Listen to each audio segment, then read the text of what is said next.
Welcome back to another episode on Oak and Rock Fatherhood. I am your host, Zachary Small, joined by Anthony Migliorino, the one and only, and we are joined by a special guest, FOE man, longtime friend, repeat guest, and now Mars. I say longtime friend, Marcel, but damn it, man, it feels like I've known you forever, and it's been like a year. It's true. We've been through a lot together, man. We're doing well. For those who haven't seen you before, really quick, who are you and why are you here?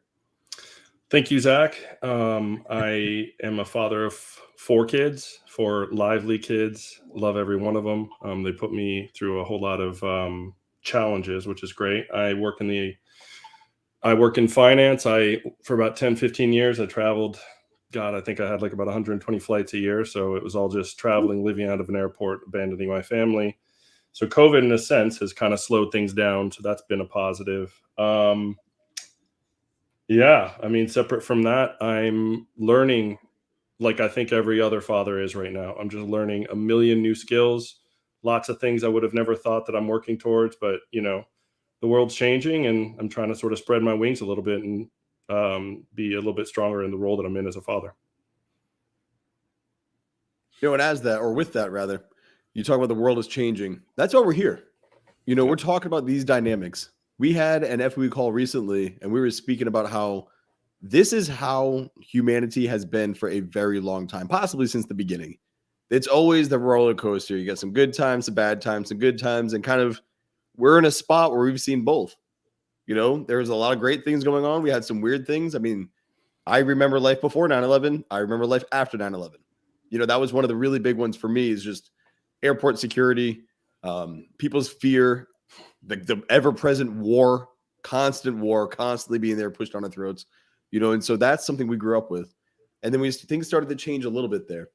And something I saw was some families really bonded. They really came together during that time, kind of like the country. And then some parts of the country fractured. Well, some families fractured too. And so today, we're going to dive into leading your family through what we're calling World War III. Obviously that's the play on the whole Russia-Ukraine thing. We're not literally World War right now, but honestly, we're not far from a very different future. The post-COVID land, countries up in turmoil. We see a lot of global leaders trying to make moves. We're still not sure how to handle the life without restrictions or without mandates. What's travel look like abroad? There's a lot of discussions here, but if we stop looking at the big global picture and we really bring it down to the family unit, that's where we can focus our attention, because that's where we have the most control and we'll have the biggest impact. And that, to me, and I think I speak for Anthony as well, that is where we should put our efforts, because that's the only way we can fix this mess on the grand scale. And so there are a lot of different avenues we can take. And so that goes from preparing yourself to getting connected in your community to going to places where you can make an impact on a broader scale with things like FOE, an international program not linked by anything but electrons. If you've got Wi-Fi, you're connected to your network. Where some groups, you've got to see them in person. A little more restriction there. And so we're going to dive into all that. So Anthony, brother, when we talk surviving World War III, you survived the crash of 2008 while running a business. And so when times get tough, because I was deployed during all of that. I missed that whole thing. I was sitting in the Middle East and my wife was living with her parents. You, on the other hand, had to make your way through it. So to me, is that the closest you have to having like an, oh shit has officially hit the fan, we've got to buckle down and find a way to get through this? Or have you had other experiences like that as well? No, I think 08 was pretty bad, right? That was the real first kick in the face, almost like a wake up, right? That's the wake up call. What was going on? What happened? And I think that's part of when I started to realize that what goes on in the world, the external, outside, doesn't matter as much as what's happening inside the walls of your home. We just made a joke before we jumped on here.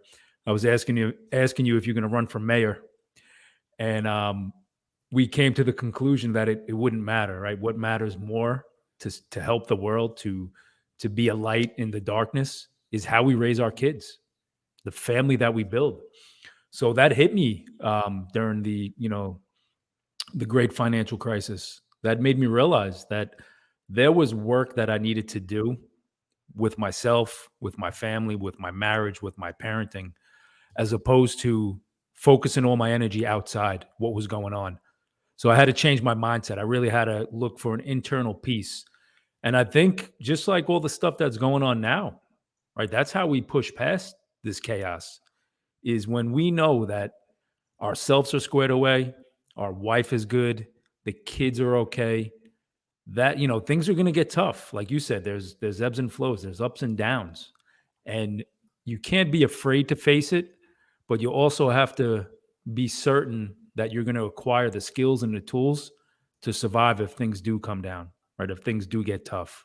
So, that's why we got Marcel on here tonight. He's a very knowledgeable man, and I honestly love having conversations, going deep with him. We've had many, and he has a good perspective. Not to put too much pressure on you, Marcel. I was like, now that it's primed, I did the intro. I tossed it to Anthony to set the stage, and now the spotlight is on you, good sir. Marcel, you're here for a reason. We both value your input greatly, and so we felt it's a shame that we are hiding this little secret inside of our group. And so bringing you on here, having this discussion, what are you seeing? And importantly, what are you seeing with families and ways they can ensure that regardless of where the future goes, they can mitigate the damage it does within the home or the impact it has on the stress levels within the home? Yeah, no, I appreciate that, Zach and Anthony. I think, so I've been on quite a journey over the last 2 years since I joined FOE. I think a big component of that, which I have to point to in this conversation, is just you gain clarity when you are physically strong, mentally strong, and spiritually strong. And what I mean by that is these things are not tugging at you. They're not distracting you. You don't have vices. You're not afraid of what you look like in the mirror. That occasional hug from your wife to say that she loves you. I mean, we think that's small, but it's dramatic. That can change the way you think.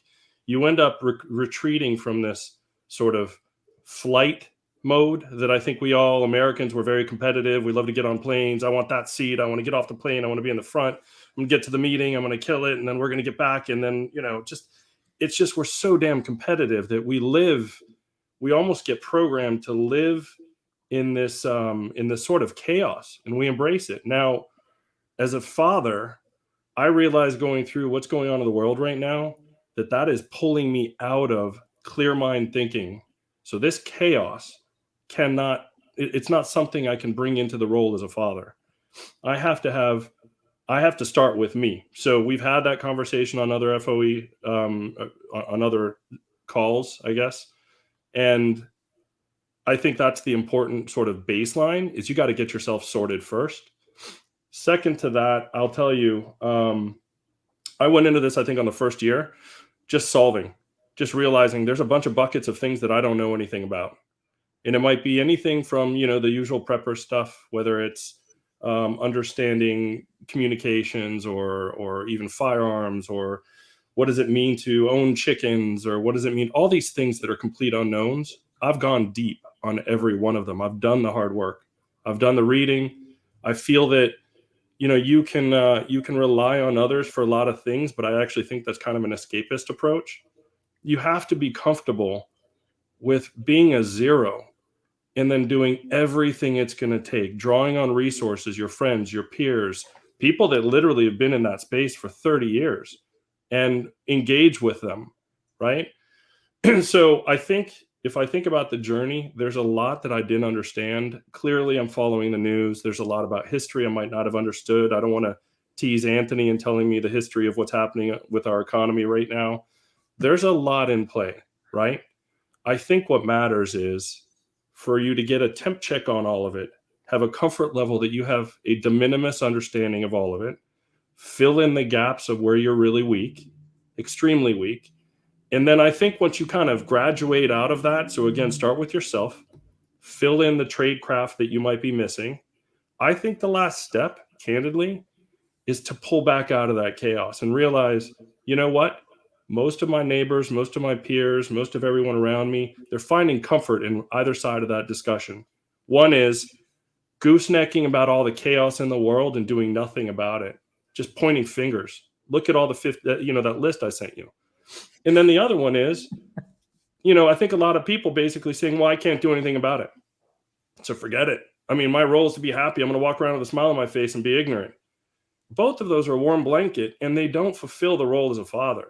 My role is to put all of the processes and knowledge and spiritual strength that I can into my family unit ahead of maybe, whatever it might be, one of 100 situations. I'm going to work on all 100 of those. I'm going to be really good at them. And then the one that hits, I've already thought about it. Now, there's a method to the madness. I think I kind of had a revelation when you gentlemen asked me how I do that. I don't try to go to either extreme. I'll leave a little, tease on that. If you'd like to get into it, I can explain what I think I'm doing differently over the last few months in the immediate environment. But it does point to the fact that I don't think we have to bring our family, our kids, and I'm not saying leave them ignorant.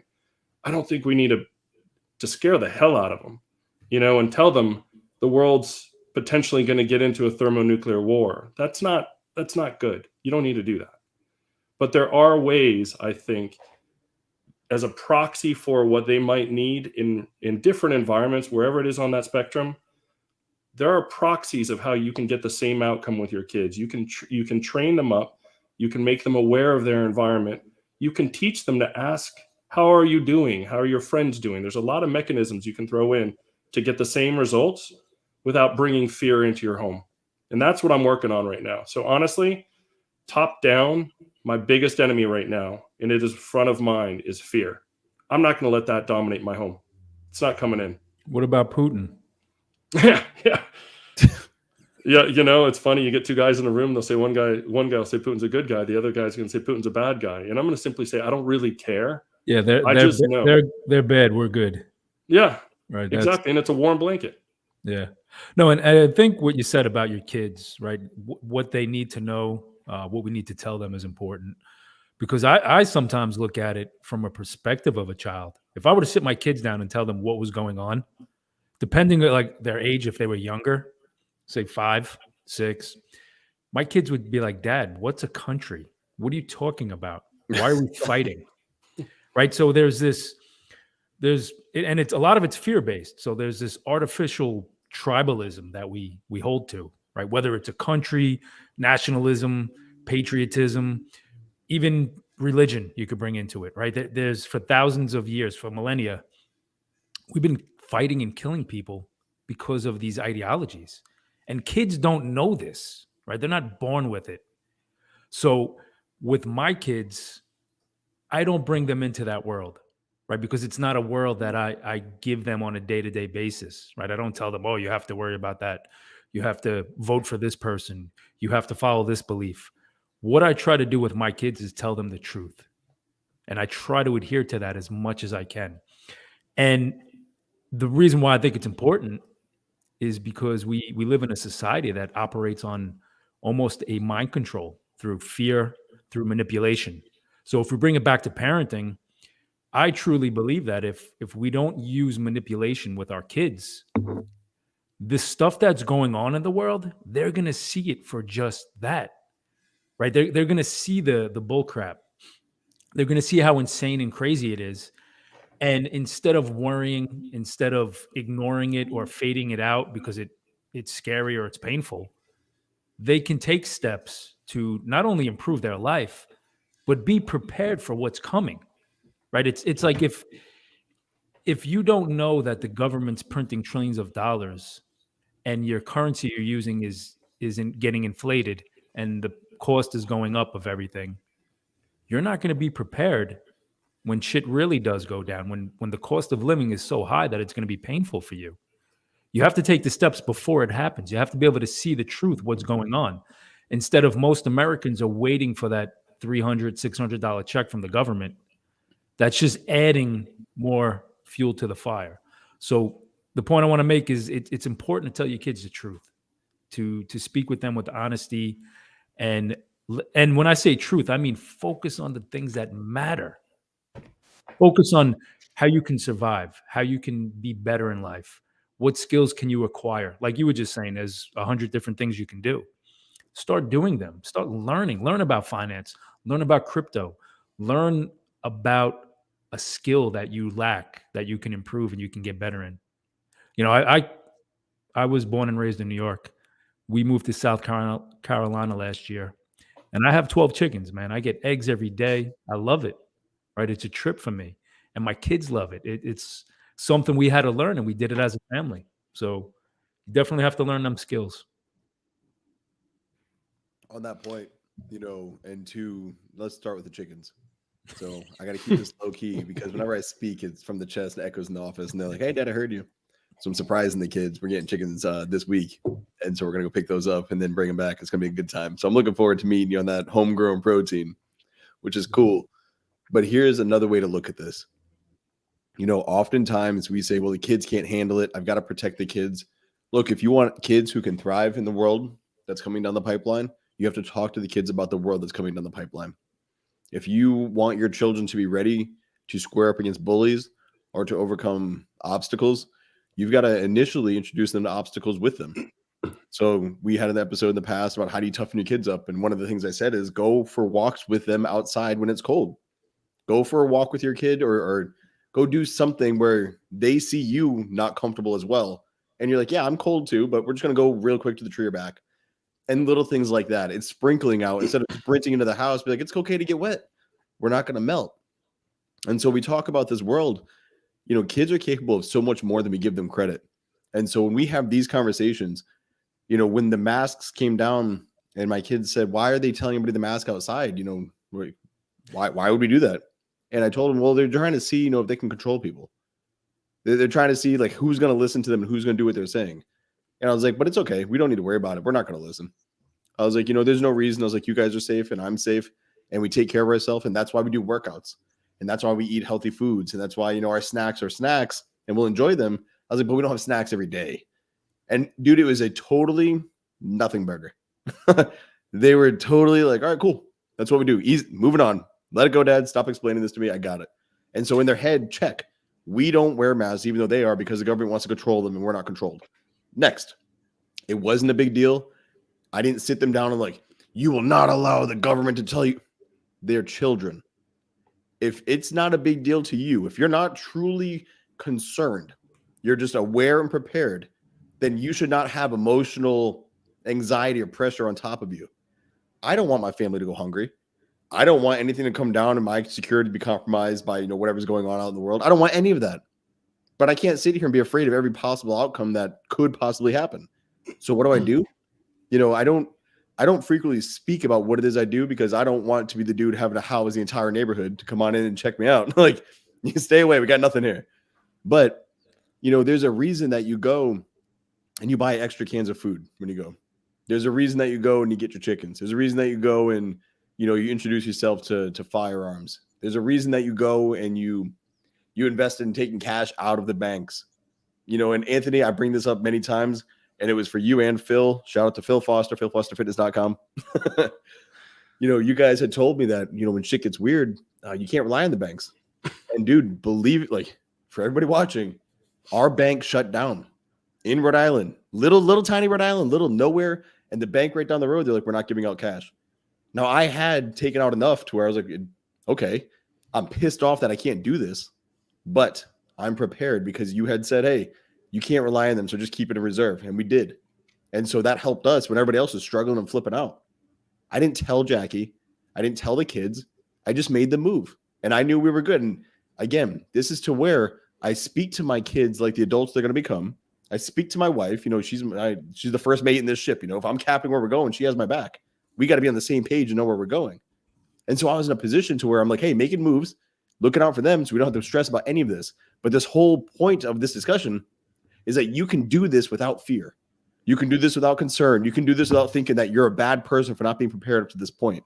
And Marcel, I was wondering, when it came to where did you begin with having this conversation with other men who are at square one? Because inside the fraternity, most of those men, they have an idea. They're quote unquote unplugged, and they know kind of what they need to do to get themselves situated. But when we've got a dad who's just been doing the normal 9 to 5, going through it, hasn't thought about anything, if you were to give him some advice on like, hey man, it's cool, don't stress out, but here's some moves you might want to start taking, where would you begin with that? Would it be the extra cans of food and pulling out some cash, or is it a totally different direction? Actually, no, I would. I do think the extra food, I think those are just get them out of the way. I view it as I want to be well rested. I want to stop staring at the ceiling at night. And so I think of those as sort of the free apples, right? Like, I don't know if I'm ever going to need them. There's a bunch of these preppers that have been doing this for 20 years. I'm going to get that check, that box checked and get it out of the way. And so you just need to bring yourself current. Okay. Instead of staring at it and constantly thinking, goodness, do I agree with these tinfoil hat guys that have a Faraday cage for a laptop? If if a nuke gets dropped in who cares? What is the cost of some good sleep? It's go out, get it done, throw it in a closet somewhere, maybe set up a little bit of breadcrumbs in case you're injured, like level it up a little bit and think maybe my wife needs to be able to use this too if I'm not around, right? And just make it sort of customized personal for yourself. But get them out of the way. I mean, I think people are too stuck in the debate of, again, it's what we said on the beginning of the call. How did we get here? Do you believe in it? Is Putin a bad guy? It just doesn't matter. The cost of knocking out some of these items, you can go through it fast. Now, that's number one. Number two, I would throw that. I remember. So, I mean, I think I have an advantage in a sense. I'm a tech diver. And so I love to just do crazy things with that could candidly kill you if you get it wrong. And when I got shut down with COVID, I found myself kind of shredding curtains and thinking, I need something to pass my time that is just going to occupy me. And it happened to be the ballistics and firearms were that. And it fit very well because it was a total unknown. What I would suggest, at least in hindsight, what I did was I threw myself at what I perceived to be the best tradecraft professionals in that space. So I flew on a plane, went to a 2-day, or actually it was a 4-day event, and hung around some special forces guys and got a crash course that was full day. You sleep on site, the whole thing. And, went from zeroing your rifle to, calling shots in a superstructure in 9-mile-per-hour winds at 600 yards. And that happened in, 4 full days. And I mean, that's something that I think people are too caught up on the end result. And they're really thinking, I want the shortest path between that. I need to do this. And why would I justify that? This money costs, you know what? After you do enough of these, where you go from zero to being very good and capable, and in fact, maybe a leader in your peer group, you start developing a certain confidence that, hey, I have a ability in me to solve for the unknown. And that is the goal. The goal is to realize whatever the hell we think we're going to do if something hits the fan, the odds are 80% of what you have prepared for is going to be thrown to the wind and it's going to be wrong. And so I think it's more about developing the skill set of walking into a foreign environment, standardizing that environment, leaning on your peers and others as fast as you can. I would suggest personally, I viewed it pretty simple. I don't know anything about weapons. So I became an armorer on the former black, Eric Prince's property out in Virginia, so I learned how to build them. I mean, I had a pistol for about 15 years, Timber 1911 for about 15, 20 years. I knew nothing else about them. And I just decided I'm going to go from zero to building these things from scratch. I did the same thing with ham radios. I knew nothing. I got my ham certification. I got surrounded by a bunch of people. Now I'm the comms guy in a Carolinas kind of group helping each other out, right? And I've helped others. I'm nothing special. The point is, for me, I don't like regret. I don't like staring at the ceiling. I don't like being distracted. And there are resources out there. Just make a mental choice to go full bore and get after it. Now, you asked me about how can other guys, what are some of the breadcrumbs? I think the shortcut, because I've actually had 2 or 3 guys in FOE that said, I'm busy. World is going to hell. I'm traveling quite a bit. I'm not asking questions. Just send me what to get and help me build it and help me do it. And I mean, it was literally that. Yeah, it was literally that, and it's, so I think that's an archetype for a process that I would point to, which is don't get in. There's an industry around preparing right now. The web, the internet is just out of control. And I'll be honest with you, I pity the man that wants to kind of dig through that on his own. Realize you need help. You need someone that's gone through that pain ahead of you. Find that man, trust that man, and then move fast and don't ask him why he told you to do something. Just do it. Get over that bridge as fast as you can.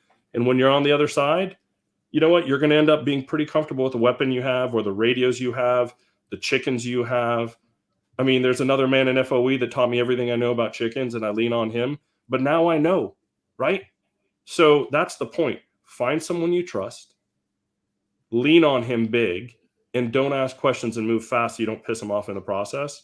And you're going to get over that bridge pretty quickly. You're going to get good sleep. And you know what? You're going to be a nicer dad to your kids because you can check that box and and you're done with it. You know, it's interesting there. You know, as you're saying all that, you're one of the men who's helped me. Anthony's one of the men who helped me. There's many men in there who've helped me. And I look at these families, and when shit hit the fan with COVID, because that's the most recent thing I can look back to, my family had a great time. And so I wonder how many families, and it's you both laugh, but it's funny when the world, like, shit hit the fan. I was like, hey, I love this. We're doing awesome. Everything's great. We got food, we got money, we got, security. We're fine. And in all reality, I'm like, man, that could have been much worse had I not, had the foresight and had been paying attention and applying what was said to me.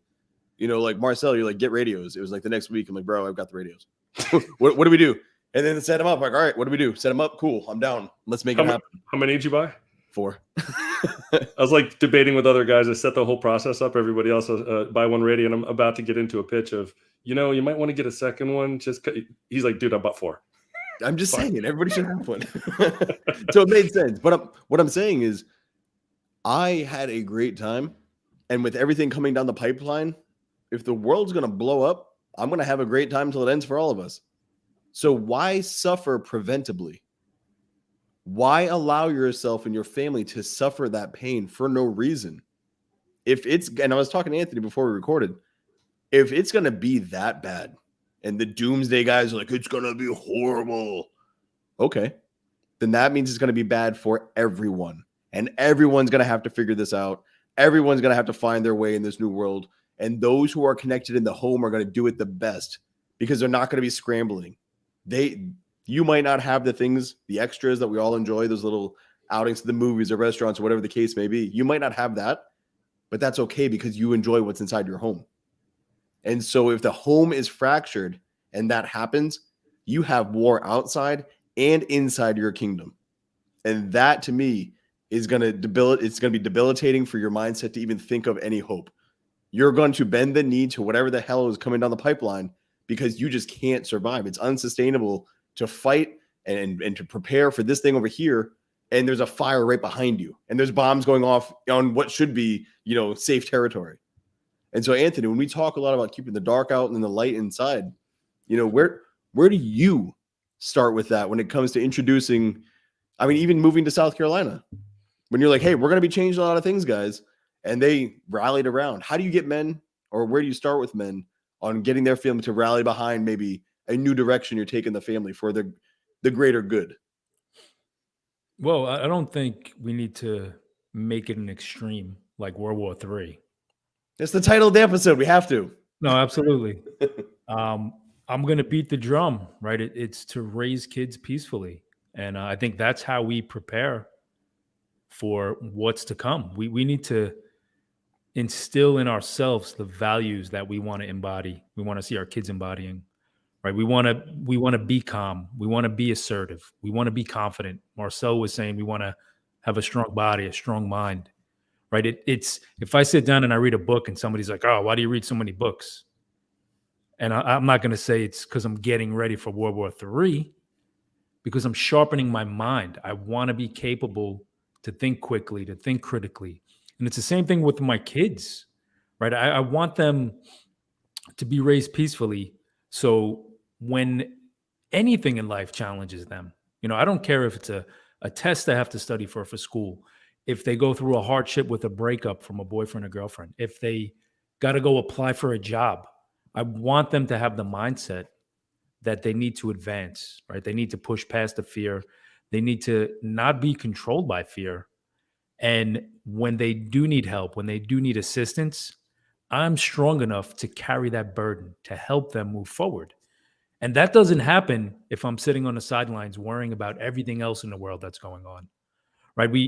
I went on a little bit of a rant before about truth, but I think it's important, right, to have rational thought, to not be caught in fantasy, to not sit and worry watching the news all day. And my kids are like, what are you doing? And I'm like, oh, we're going to World War III.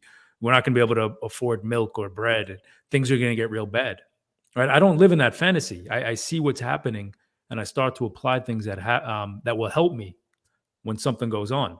So I think it's important that we stop believing lies, right? This is nothing new, what goes on. They've been literally doing shit like this for centuries. So again, you have to raise your kids with truth, right? We have to tell them that taxation is theft. We have to Dude, my let son them. said that the other day, and I swear to God, I immediately thought of you. I was like, son of a bitch, Anthony. Like, Well, you've got my kids saying it. I think the new term should be inflation is theft. I like it. You brought up a good point, though, and I wanted to see your response on this. Yeah. Do you think that men are so focused on this big cataclysmic war that they're missing the micro battles, which would make a bigger difference in their life? Like things like connecting with the kids, fighting over bedtime and things like that. Those little skirmishes, they're being overlooked because you're like, I'm so focused here. Shut up, kid. Get away from me. Don't talk to me. I want to plan for Russia. Wait a minute. Are we really saying, I think that's the bigger issue here. I think that you're highlighting something where we're so focused downrange that we're not looking at a next step when there's a mine right there. You're not even realizing your kids are going through pain. Your kids are struggling with something. Your kids are looking to you for some presence and it's not there. And you're like, oh, war. The war doesn't show up. And oh, guess what? Neither. Your family's gone too.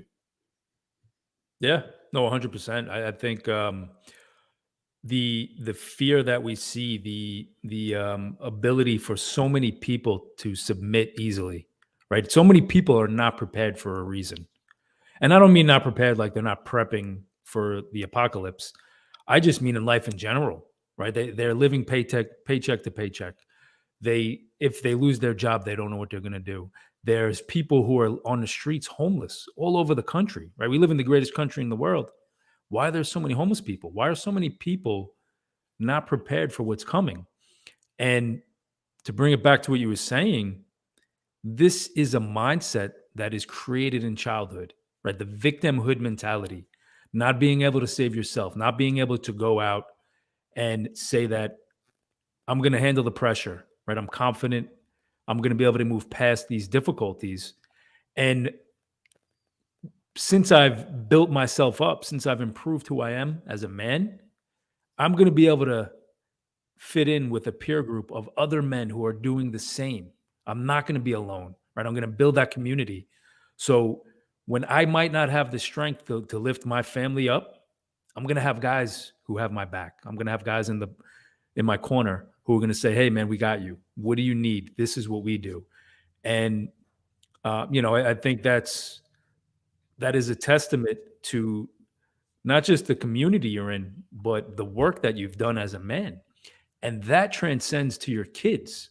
So if your kids, if you're the parent, if you're the father who's always picking apart your kids and you're saying, my kid's lazy, my kid doesn't commit to anything, my kid's stupid, my kid is not motivated, you are the problem, right? They're taking their cues from you. And that's the look in the mirror, right? You have to start to decide who it is you want to be as a man. Do you want to be able to not only provide for your kids, but do you want to love them unconditionally? Do you want to show them the best of you so they know how to be the best of themselves? Anthony, you said two things, and it reminded me because I always try to step out of my shoes and say, hey, what would another father that doesn't have conversations like this often, what's the takeaway? I think the three of us could point out, don't live in fear, right? I heard you, Zac, on a previous Zoom, you were saying, I think there was a conflict, I think, on the field and people were screaming at each other and you were calm, collected. You were kind of like, whatever, right? And everything was totally cool. And Anthony, you just talked about your composure, right? Just how you got to stay calm. But let's unbundle that a little bit. Like, that's actually pretty hard. That's really hard to do. When you're up against the unknown, your adrenaline's rushing, it's really hard. And so I asked the question for myself. This is what I'm always doing for myself is the trap is fear. The trap is not being prepared and not being a good dad. The trap is all these things we want to prevent, right? But we've been groomed for the last 30, 40, 50 years to have a just-in-time answer to everything. Well, I want to click a button and I'm going to fix that fear thing. I'm not going to be fearful anymore. That's not how it works. Like you can't, I think that is the big dramatic change for me over the last 2 years is realizing that I need to run fast and I need to run hard on a long road. It's not going to be a quick fix. You can't just tell someone, don't be fearful, or, go be prepared, go do this thing. It doesn't work. So I'm going to point to one thing just as a sort of like an outcome of that thinking process for me. So I want my kids to be prepared. Like, I want to be able to get hit by a car. Let's say one of the 50,000 end of the world things happen, right? Or let's say I'm broke. Maybe I lose my home. Maybe we're on the streets, whatever it might end up being. Any of these traumatizing events that we worry as the father of our family, any of those things happen. I don't want to have all of that knowledge bundled up in my head and not have my kids or my wife somewhat prepared with me. So there's two things there. I want to relay as much of that as I can to my children. Like, my daughter is called Chicken Queen in my house. She's with me on weekends. I've spent that long road journey teaching her why they need food and to check on the water and all these micro little bite-sized pieces that, you know what, if I get hit by a car, I know I'm going to say, hey, Ellie's got my chickens. We're cool. Right? So that's the point that I think a lot of fathers might be missing, is they're trying to punch a button because we've been groomed to be that way for 20, 30 years. It's not going to happen. The solution is find opportunities to pull the kids in. And the litmus test for me is everything that I'm solving for right now, what if dad's out of the picture? Like, how would my wife and my children be able to leverage that new knowledge or that new thing we just did? Right. And so my kids, it sounds stupid, but any of my two older ones, I could ask them right now, I just chopped my leg off. And it doesn't have to be that Putin cut my leg off. It could be I was going to build a bonfire and I was hacking a tree. Right. And I cut my leg. And arguably, you could be mountain biking, you can taco a tire and you could hit an artery and you could be done in 20 seconds. Well, my two older kids, I asked them, I was like, get a tourniquet. Both of them inside of 20 seconds, they're running around 16 seconds right now, could run up and throw a tourniquet on my leg.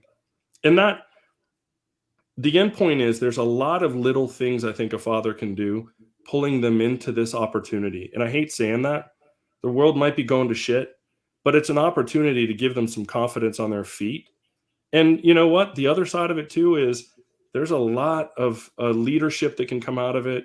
They might feel involved. They're learning new things. And they're actually, the last takeaway is they're realizing that daddy is saying, hey, you're important. I can't do this without you. That's a big deal, right? If we pound them over the head with all the answers and say, here's all the fixes, shut up and take it, it's not going to work. It's just not going to happen. So in the journey, and so as you more deprogram that 20, 30 years of the like quick answers, start realizing this is a good process. I'm okay with this process. I'm going to just keep finding things I don't know about and bring my kids into it, and it's going to be fun. We've hit so many things just in the past few minutes that it's like I don't even know what to jump on first. Going all the way back, Anthony, to your point on living paycheck to paycheck. Dude, and think about everything Marcel just said that I'm like, I've got 40 things to say to him. Yeah, me too. and so here comes the art of the podcast. Let's try to pull the gems and the main nuggets we're trying to get across, which is family preparation. So I'm going to really hone in on that. But everything you just said, Marcel, and a lot of what you said, Anthony, was on the money with regards to just overall preparation. But Anthony, you hit something that I think we can't allow to go only said once or missed by those who might have not caught it. The pressure that is on you because you are not doing the right things as a family man, that is going to give you the anxiety you're feeling about these bigger pictures. The reason you're so concerned about what's happening there is because you know you are not doing the right thing when nobody's looking. You absolutely know you are spending a shit ton of money on things that are not necessary for your life. From the streaming services you have to the booze that you're drinking to the extra parties and vacations you're going on, all of those things, you understand, you're also carrying around $75,000 in credit card debt. You're also carrying around a system that is so fragile that if you were to not get your full paycheck the next month, it would all fall apart.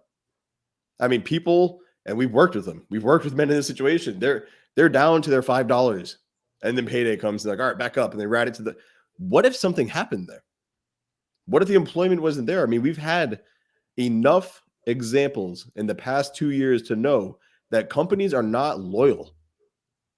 Companies are going to do what the companies need to do to survive. There are so few out there that I'm not even going to list the exceptions.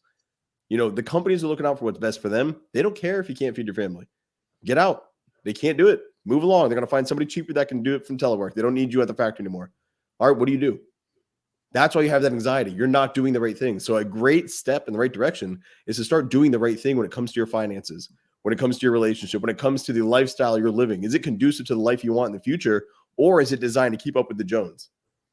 Because if you're trying to keep up with them, you're not trying to keep up with yourself, which is where you want to go. You're following their path down their road to buy their cars, to buy their house, to buy their boats, when you want to go this way to have yourself nice and secure, debt-free, and just stacking your shekels in the side. You're never going to have that if you keep following somebody else's path. The second one was emotional control, and you both hit on that. You're right. I'm a pretty high-tempo dude. Like, it's high speed, low drag. Let's get it done all the way forward. Just listen to the way I speak right now. Like, I get it done. But when things go crazy, that's when second gear. I need to observe. I need to pay attention. I need to see what's going on. I need to read the landscape and as to who's the threat, or who's the one I should focus on to keep them from erupting. Be a spouse, be a friend of mine who's just pissed off. That's when you'll see actually very calm me, because in those scenarios, the stress sort of acts as like what is it when you take the shot to get rid of the adrenaline? Whatever that is, that's what stress does to me. It puts me in that mood where it's like, all right, let's bring the heart rate down. Let's focus. Think about this. In a peaceful home, how do you act when the kids get louder? You bring it down. When we're talking about peaceful parenting and how that plays in the bigger picture, we calm down as dads when everybody else gets elevated. And so to me, it's no different whether there's two men fighting or it's my kids fighting. There's stress outside of me. I got to calm down and see what's going on. But if you're triggered by the people that your children or the people that you're living with, if somebody goes to Anthony, why do you read so many books? And he throws his hands in there. What do you mean why do I read so many books? Who do you think you're talking to? Blah. Bro, if you're that sensitive and you're like, such a fine trigger can set you off. Imagine when shit actually hits the fan. You lose your job. You can't go to the stores you want to go to. And, you don't have money to pay all the bills that are coming in or to buy food. How are you going to handle that if you can't handle somebody questioning your lifestyle? If you're not emotionally regulated and controlled, you're going to erupt. Emotional control is a huge thing, both for parenting as well as operating within high pressure environments. And, I got to give a quick shout out to the gents in the chat. So we've got Mr. Finn says, what's going on, gentlemen? What's up, Finn? Good to see you, brother. Finn. We got Smoking Tires, a.k.a. the other Zach. Bro, chickens are up and coming. When you're in North Carolina, we'll be talking about it.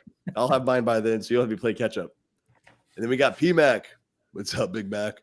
Great point, gents. Get the family involved, but leave out the fear-mongering. Make it fun and a bonding experience. Dude, 100%. That's awesome. Like what you were just saying, Marcel, about the chickens, right there. That's a fun thing. It's a learning thing. I get it. I understand it.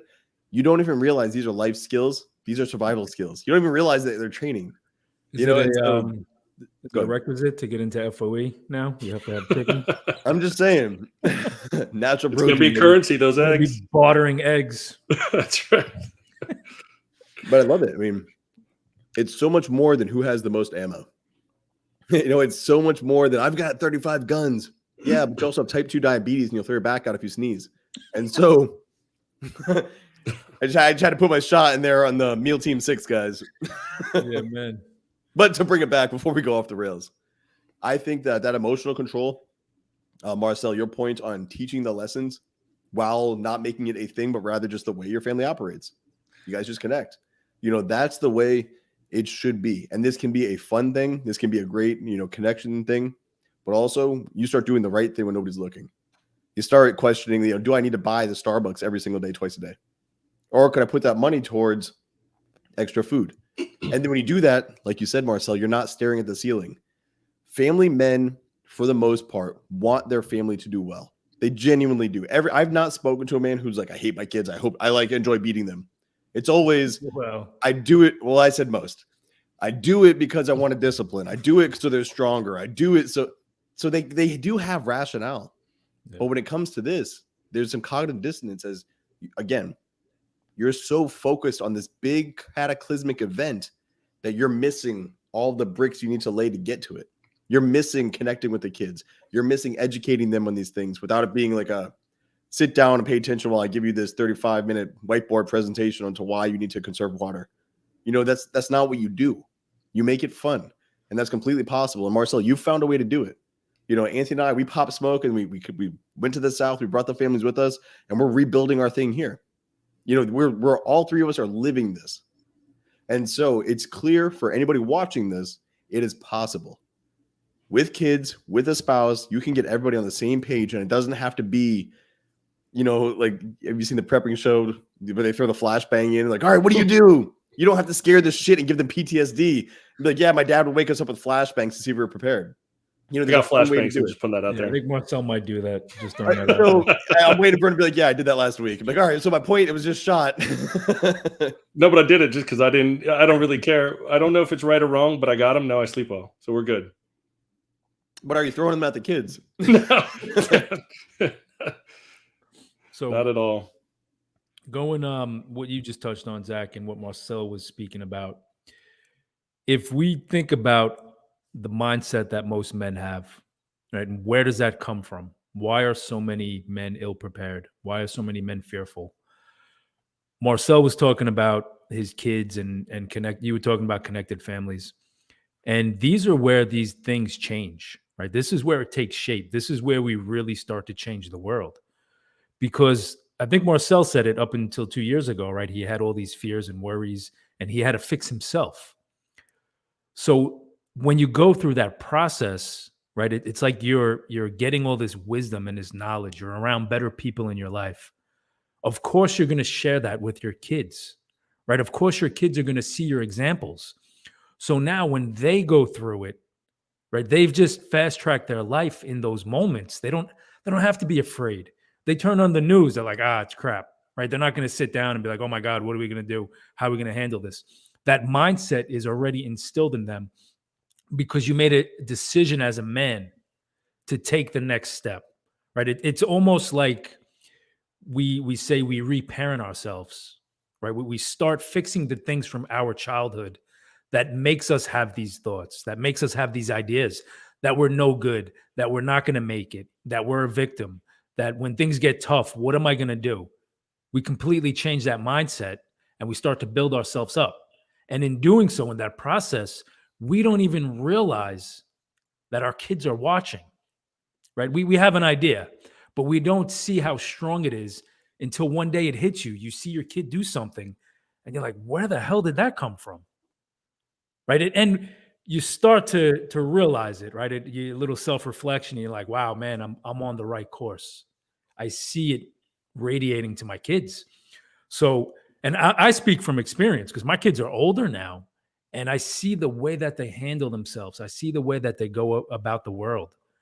They have the normal day stress, they'll have some worries, but the mission is always the same, right? It's what ideas can I share? How can I add value to the world? How can I be part of a system where I can make it better? And that includes the family, instead of always worrying about everything that's wrong, everything that's bad. And what happens if I don't make it? What happens if I fail? So I just wanted to throw that out there to you, Marcel, because that's the evolution, man. And that's what I've seen greatly from you in the last couple of years that I've known you. And just how you talk about your kids is completely different from when I first met you, brother. I was thinking that as you were saying it. When you're talking about his evolution, I was thinking about that side of it. So that was a good tag team right there. So again, we're living it, and we're seeing it. And so it's possible for anybody to replicate it. I think that's very well said. And, to Marcel's point, when you connect with people like this, Oak and Rock, that Anthony and I, that's our message for fathers, for families, to come together and educate themselves, remove the taboo around it. But when you start the process of just working to be a better man, it bleeds into everything else. I never started FOE thinking that I'd have a dude teaching me how to use a ham radio. I started about, I want to connect with men. I want to continue the mission of camaraderie and focus on just improving things. And along the way, you just find these people. When you start doing the right thing, people who want to do the right thing also flock together. Eventually, those minds connect. And now you're like, oh, I've got a guy for that. I've got a guy for that. Do you know how less stressed my life is when I know if shit hits the fan here, I can call 50-something dudes immediately to pick up? And if they don't have the answer, I've got another 50. And if they don't have an answer, I've got another 50. And I can just keep doing this little game until I find the guy. That has such weight off of me. I don't need to have all the answers. I need to have people who have answers that I can call. So I think that's incredibly well done, or well said, Anthony, and well done by you, Marcel, because you're now one of those guys. You're a guy that's in the system helping the other guys. and they're in the system to help you. Yeah, it's funny because I think that you look at where I started before. I think it was just I lived in chaos. There was so much going on in my life, and it was just it's almost like you're in the short-sighted back-to-back one problem after another, and you're escaping your kids. I'll submit it's an aha moment when you realize that you yourself, whether it's to your wife or your kids, you're a scarce resource. I mean, literally, there's a limited amount of time that you're going to allocate to each of them. And why the hell are we spending that time not being clear-minded, surrounding by strong men that you can draw on their wisdom, maybe potentially once or twice being a leader and returning that favor to build that bond of trust. And all these like simple, these are practices that we've done forever. I always joke with Anthony about the fact that we actually have like a different group, a little text group that came out of one of the 31 DTMs that we did on the front that is called Tribe of Mead. And it was Kunal actually that came out with that. And it's because I have this little picture in my mind that men would congregate. We would actually, at the end of a big battle, we would sit in the bottom of a castle, a medieval table, and we would throw our battle axes, and we would all trade notes with each other. And we would actually extract from each other good wisdom. We would share all of our weaknesses, all of our strengths. We would hold each other accountable. Like, why the hell are you screaming at your kid? That makes no sense, right? Goes on and on. So we would have this reflection on a frequent basis. I think that's what we're doing today. I'm sure the theme is, sort of, in a sense, it's sort of tied to what is going on in the world around you. A point that I was going to make on that before the earlier part is that I think people, I would submit, one, fix yourself. Two, surround yourself by men that will challenge you to fix yourself better. Okay. Men that you can't really do absolutely respect. And you know what? Time is limited, Zach. You've got a lot of things that I don't know about, and I'm going to ask you to give me the short version of it quickly so I can get past it, right? That's what we do. It's what guys do. And then, second to that, I would also just say, don't get lost in the conversation of what the hell is going on around you, or am I on a team if I participate in the solution? I still to this day don't think I'm a prepper. I think they're all great. I think they're good dudes. But like, skiing or golf or prepping or whatever, a bunch of guys in a room and then they're there for 60 years. I feel like they kind of get territorial and they're like, you got to go through our rite of passage. And, we put the antennas in different places. I don't know. I'm not on. I want to go to your monthly meetings, but I don't know that I want to be on a team. So next live stream, we're going to cover the topic of denial. Yeah. Well, live. Well, there's a lot more that I need to probably put on the table to make that. I could fill the content pretty strong. But the point I'm saying is that stop worrying about being on a team or a camp. Okay. What's the cost of fixing it? The cost is so little. And again, to my earlier point, you get back more of that scarce resource if you just don't ask questions. Get your damn HEM certification. Get good at guns. Get some chickens. Get your finances in order. Go and freaking run on a treadmill. Do these punch list items. That's the shortcut. And then what comes back out of that? The scarce resource, which is you, gets to be around your kids more often. You get to actually, flick your wife's hair and kiss her on the back of the neck, which you might have missed to do. Like, that matters. And if the world goes to shit and you are sitting there with a big infection that might actually kill you, your wife's going to have that moment of, should I actually feed him that extra pill or do I just let him go?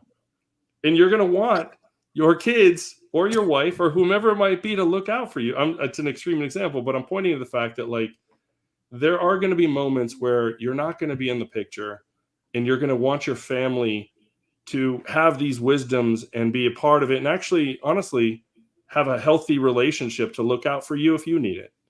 Maybe it's an extreme example, but I'm putting that out there. It's good, man. There were a few times you talked about getting hit by a car, and there was an event I was coming down. I was going to see you, you and the guys, and I got hit by a fucking car, man. And in that moment, I had I've deployed twice, and never have I had that close of a near-death experience. And dude, for real, I saw my wife, I saw my kids, just like you see in the movies. And there was also a sense afterwards of like unloading and like processing what just happened. And I was like, if I did go out, I told them everything I had to tell them. They knew what to do, where to go, where I stood. They knew everything. They'd be sad, obviously, but they there wouldn't be those like, what would dad like? You knew what I would do. You know where I tell them every single day, I'm proud of you. I really like the way you do this thing. It's really cool that you take that approach to these things. That's interesting because I don't do that. And I like the way you do it because it's different than me. Constantly tell them like what I like, where I'm going, kind of how I see the world. And if I get popped, whatever, like they'd be like, hey, Dad, what's your seed phrase? We got to move on without you. Where's the crypto? Like that's all they'd be missing. It's a conversation that comes up a lot in my home.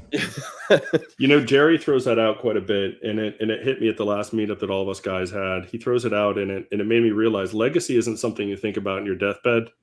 Legacy is something you build early on in your life, and you better get that sorted, because that's what happened to you when you got hit by that car, right?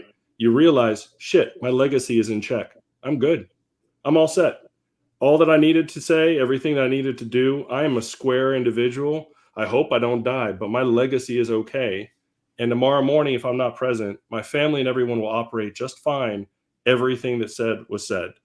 And that's important. I think that's how you operate through all this World War III stuff and everything that else that is going on right now is get past it, take action, move now, fix yourself, fix your legacy, hit those punch list items that are easy, lean on people around you, and get that legacy right. Because if shit does hit the fan, if the house goes, you lose your home, whatever it might end up being, if your legacy, if use that as the word kind of to frame this, if you have your legacy squared, your community is going to come help you.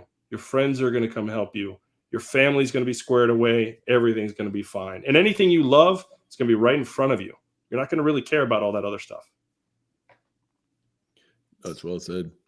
Yeah. I'm gonna add real quick. Once you go, right? If you were to die as the father, knowing that your kids can operate is great.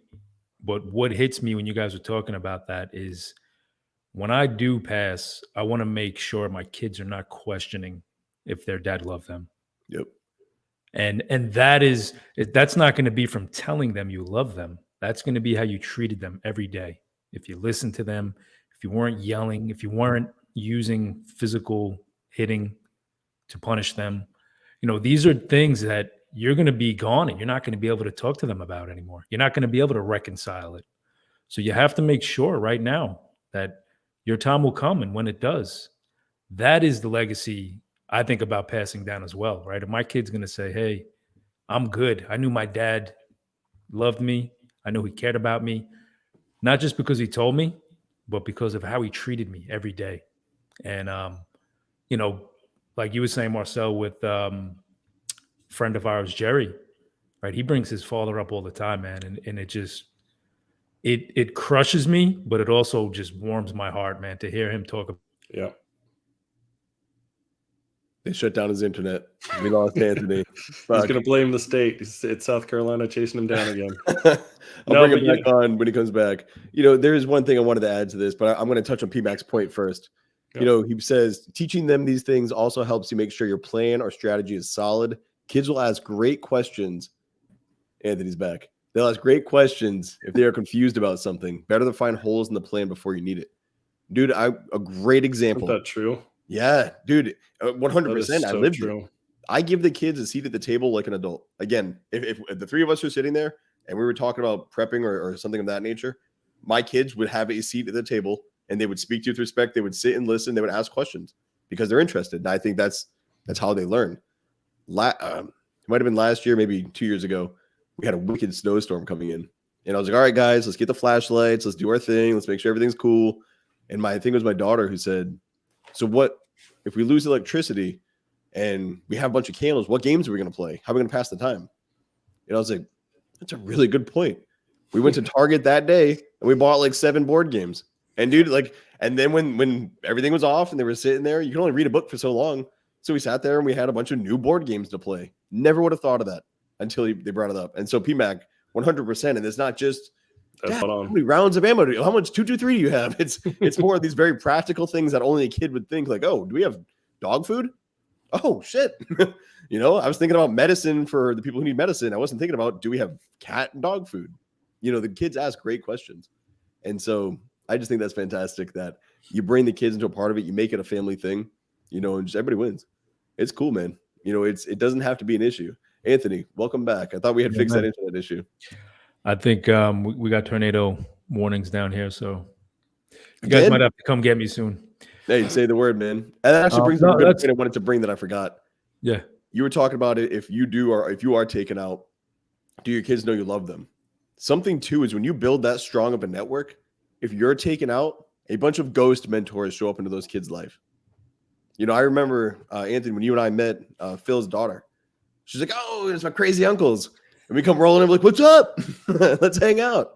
And it was one of those things that kid knows, you know, and if anything would ever happen or she needed anything, we'd be swooping in. And the same thing, I'm like, if I'm taken out, I've got a bunch of dudes who will take care of my family. They'll fly in, hey, here's what your dad did for me. Here's what your dad thought. Here's the type of things that your dad was doing and was looking to help grow and build in his life. You know, and that goes for all of us. When you build that tight network, I don't want anybody to fucking die.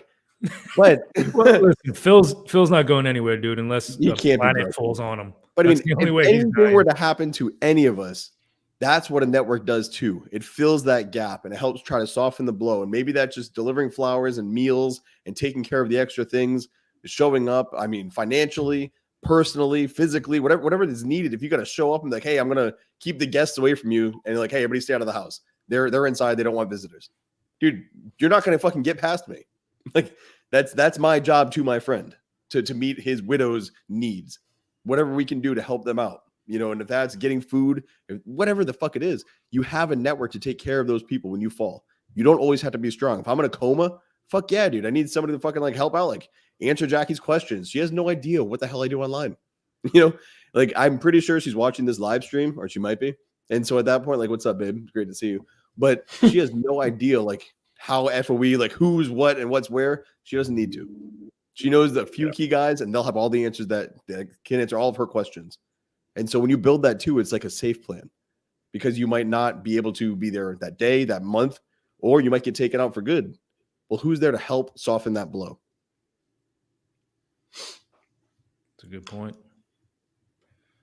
So I wanted to throw in one last one there, circling to the original theme. I think there's something. Have you ever watched Oak and Rock? We don't ever stay on point. Yeah, no, I know, especially when Anthony throws out the Fed. Which he's going to at some point, and that'll just close the show. Don't bury your kids in debt. Or care about your kids enough to fucking have sound money. Yeah. So, you know, one thing that I think I've also been doing recently is I think there's a pure play advantage for guys that don't really know what they're doing and they enter into an unknown space, right? Kind of points to this sort of campy thing that I think a lot of just buckets of knowledge can be, like whether it's diving or golf or prepping or any of these other things. People can get kind of complacent in what they're doing. As a father, for me, being the new, what you can call, it's the argument between native or immigrant, being the immigrant into something I know nothing about, keeps me really dialed in on not wasting my time. And arguably, I might have a better plan at the end of it. And what I mean by that is, I spend occasionally, you know, when something new comes up in the news, I just spin it up in my mind. I'm like, well, shit, how would I fix that? How would I solve it? And then I want to move on, right? Everyone's so caught up on all these bug out bags and you know, like the 50,000 prepping thing. What are you really going to do? Probably, like, if you have 4 or 5 kids, are you going to run out in the woods? And then when you arrive there, what are you going to do if you don't have a trade craft to survive in the wild? So it's getting that chronology right. Learn what you need to learn to fill those weak spots. And then I would point to the fact that, you know what, in the short term, when you start thinking through actually what you are going to do, like for me, I think about a problem for me would be, maybe I'm 4 hours away in a car, something weird happens. You know, maybe it could be as simple as just a horrible car crash. Doesn't have to be the end of the world. And now I have a, you know, I don't know if there's maybe Antifa or whoever the hell it might be in my backyard, but I have to get home. I think it's more important for me to have something in the back of my car that can do the immediate short-term small steps. So instead of thinking big picture, peel it away, get a bunch of small fixes along the way. I mean, it sounds crazy. I didn't know what a silcock was. Silcock is this little key that's like kind of like this. You can get, if you're anywhere in an urban environment, man, you could go to the side of a building, turn that little faucet on with a silcock. you get free water. So for the entire journey, getting back to find your family, you never have to worry about water if you have that one key. That's a big deal, right? So what I'm pointing to is get out of the big picture and like these big traumatic things and actually come up with a plan. Say, I heard some crazy things might happen to me and my family. This is what I'm going to do. And there's might be a lot of stuff I don't know anything about, but I'm going to answer those questions, or I'm going to draw on men around me that know better, and I'm going to learn from them. Done. That's a good pullback to the original theme. That was really good. Part of me thinks you brought up that key because I told you I didn't buy it yet. And so thank you for the reminder. I'm going to get it tomorrow. Just get an axe or a chainsaw. Works the same way. Right. You'd be surprised what I have in the trunk of my car. Nope. Now that I got it all sorted out, I look at it. So Greg was actually asking me about it, and I looked at it, and I'm like, oof. That's a little much. We don't talk about that anymore. We're kind of over that line. We just don't talk about what's in the trunk of my car. That's kind of where I'm at with everything. I make a lot of content. There's certain content I will never make, and that one of them is what have you done to take care of yourself? Nothing. I just have an axe. I just walk around with a little machete, and this is it. This is all I've got. That's right. I've got a bunch of flashbangs. I'm going to throw it at people, and I'm going to run. That's cool, man. I mean, I really dig the content because it is focused on the family. It is focused on, instead of being Mr. Rambo, you're taking on the government, it's how can you plan this with a wife, with kids? And a lot of men are in that situation. A majority of men are in that situation to where they're trying to figure out, how can I do this without my kid crying because they can't go to their friend's house, or they can't, do this, or can't do that, or we can't go here or go there. Like, how do we handle it when we're in the home together for an extended period of time? Or do we find a way where we can connect with people who have like minds? And so things like COVID come off, or, isolation, quarantine and whatnot. A lot of kids did really well. A lot of kids came out of that overweight. A lot of kids came out of that really hooked on video games because that's all they were doing. A lot of kids' minds were fried and they were just depressed and straight up just afraid of everything. And so that was preventable. We could have avoided that. A lot of the people who were out there. That's a whole nother. I'm about to go on another rant. Thank you, Anthony. Hey, we got to make sure you get home without getting picked up by like a tornado. You're going to be, tuning in from fucking, whatever the fuck that movie was. I can't think of it. Wizard of Oz? Wizard of Oz, yeah. The Wizard of Oz. The Land of Oz, Anthony. All right, dude. To wrap this one up, Marcel, thank you for coming on. Appreciate your insights. We're going to get you back on because I have a whole nother discussion I want to have, apparently, about COVID and how we can navigate these things. So I'm already planning the next one. Maybe that's a Family Alpha episode. We'll see. Anthony, another one down, brother. How you doing? Anything you want to add before we split from these good folks? No, sir. Just Marcel, always good talking to you, brother. Appreciate it. Likewise, buddy. I appreciate everybody who tuned in. Make sure you hit the like, subscribe, share the good word. If you have any questions for Marcel, or you want to follow up with Anthony or I, shoot us a DM. Let us know. We'll put you in touch with them, and then we'll just get it squared away that way. It is one of those things where you don't know what you don't know, so just ask the question. Just start the process. Hey, how do I do this? Done. We'll point you in the right direction. But if all you did is listen, you don't apply anything, nothing changes. So go apply the advice, apply what it is you learned, improve your life. And if you get stuck, reach out.